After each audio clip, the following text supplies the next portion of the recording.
Untuk kita bisa survive di dunia pekerjaan ya, khususnya bagi para generasi muda, yang pertama itu adalah kita harus fokus sama apa yang ingin kita capai. Ketika kita punya mimpi, pasti kita ingin memperjuangkan, bukan? Nah, untuk memperjuangkan mimpi tersebut, pasti kita harus bisa breakdown tuh, real jalannya lewat mana saja.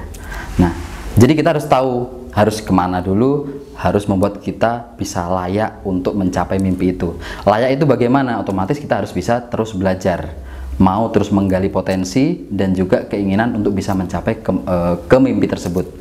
Karena jembatannya itu dari kita sendiri. Percuma kita punya mimpi kalau kita nggak punya effort untuk meraih semua mimpian tersebut.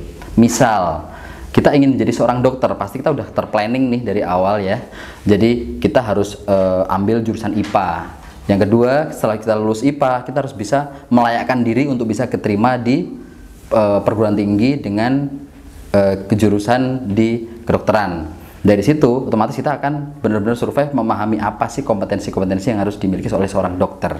Jadi kalau pertanyaan adalah kompetensi apa harus dimiliki, buat dirimu layak dengan terus belajar. Ya, sebagaimana hal yang pernah saya pelajari dalam sudut pandang Islam, ya, bagi Anda yang beragama Islam, belajar itu tidak harus tidak harus di usia-usia tertentu. Namun belajar itu dari sejak kita lahir sampai kita meninggal, ya, karena itu adalah proses belajar. Jadi buat dirimu layak untuk bisa meraih mimpi itu.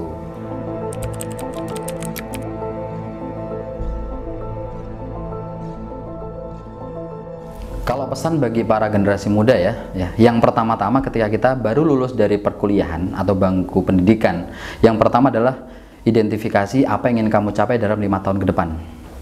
Ya, itu yang pertama. Kamu harus bikin plan tuh, untuk life plan untuk diri kamu sendiri. Yang kedua, kamu harus cari mentor.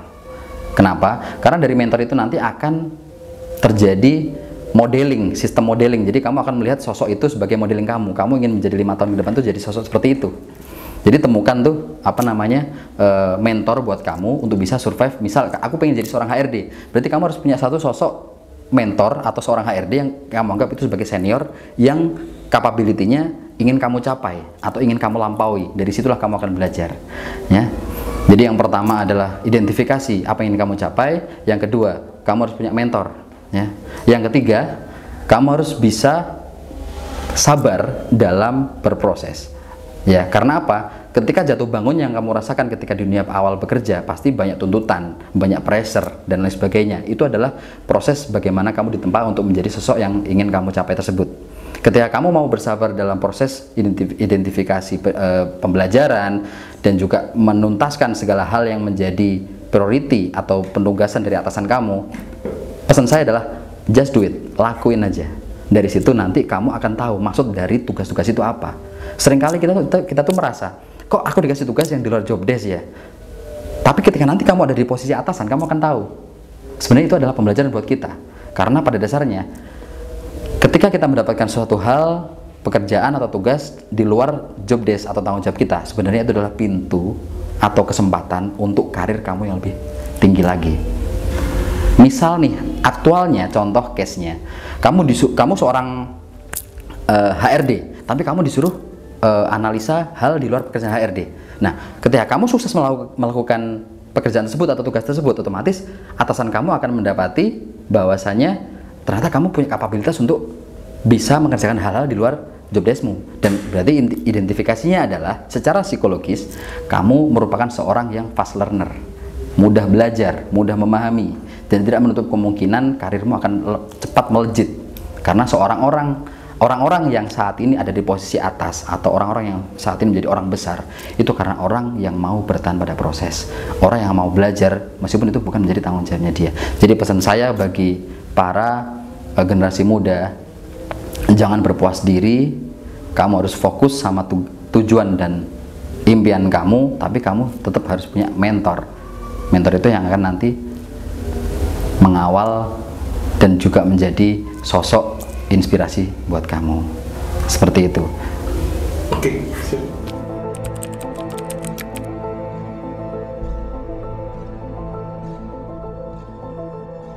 Kalau yang menjadi bumerang ya, yang biasanya dihadapi oleh para kaula muda, sepanjang karir saya sebagai seorang HRD atau human capital, itu adalah self ambition ya.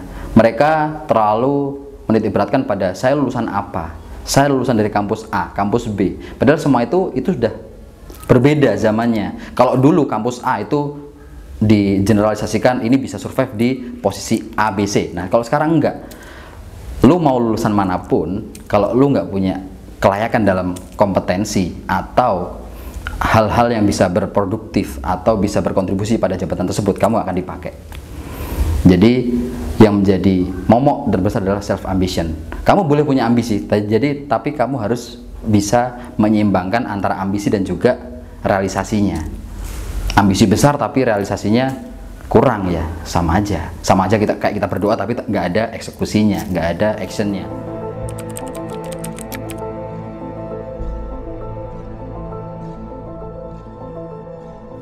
Kalau masalah orang-orang atau pekerja-pekerja yang suka pindah-pindah ya, kita sebutnya biasanya dari HR itu sebutnya kutu loncat. Nah kalau dari sisi aspek benefit and compensation itu baik ya kan, karena mereka dapat tawaran yang lebih baik. Tapi ya kan, itu biasanya akan berdampak pada CV mereka di hadapan HRD, itu kurang baik karena identifikasinya adalah mereka memiliki loyalitas dan komitmen kerja yang identik rendah. Jadi dia anggaplah ketika misinya atau ambisinya tercapai, ya udah dia akan pergi mencari keuntungan yang lebih, karena dia kalau dari sisi psikologi ya, dia akan berfokus pada self ambition atau selfishnya dia. Apa yang buat saya beruntung, buat saya untung, ya udah itu yang akan saya kejar. Tapi dia nggak akan melihat dari sisi perusahaannya. Jadi orang-orang seperti itu biasanya identifikasinya adalah tidak memiliki sense of belonging, seperti itu.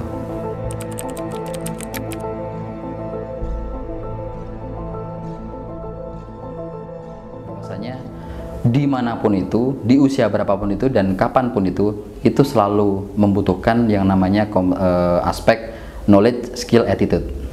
Baik itu secara sosial, pendidikan, karir, itu semua butuh itu. Nah, attitude itu sangat penting karena berhubungan dengan parenting. Bagaimana cara kita dididik dari kecil untuk bisa menjadi sosok saat ini dikenal orang kebanyakan.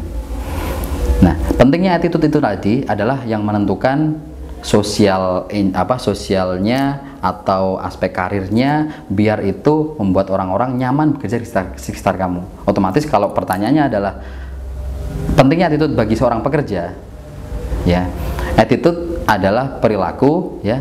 Ketika kamu mendapatkan perintah dari atasan, ya lakuin aja, jangan terlalu banyak komplain atau apa. Coba lakuin dulu, kalau emang kamu nggak bisa baru kamu tanya. Kalau secara kronologisnya knowledge, skill, attitude, kalau dari persepsi aspek yang penting jadi priority adalah attitude, karena knowledge itu pasti kita miliki dengan kita sekolah. Skill itu akan kita miliki ketika kita praktek dari ilmu atau textbook yang kita pelajari dari sekolah tadi itu. Jadi knowledge, skill itu masing-masing 30%, 30%, 40%-nya itu attitude. Nah 40% itulah yang akan berkorelasi penting pada karir kita. Kenapa penting? Karena kamu pinter pun kalau kamu gak punya attitude, kamu gak akan bisa diterima di lingkungan sosial. Kamu pinter melakukan praktek atau skill dalam melakukan pekerjaan, tapi kamu secara attitude kamu kurang baik, misal kamu kurang respect sama orang, misal kamu mudah tendensius atau gampang tersinggung, otomatis orang-orang sekitar kamu akan gak nyaman. Nah itulah kenapa knowledge, skill, attitude itu yang paling penting adalah attitude, karena itu berkaitan dengan bagaimana kamu bisa berkolaborasi, kamu bisa bersinergi dan menentukan progres atau project atau goal yang ingin kamu capai dalam populasi orang-orang tersebut. Ingat, kita kerja nggak sendirian, jadi kita butuh kolaborasi dan bersinergi. Itulah pentingnya attitude. Seberapa pintar pun kamu, kalau attitude kamu kurang, kamu akan bisa diterima di lingkungan circle sosial kamu. Thank you.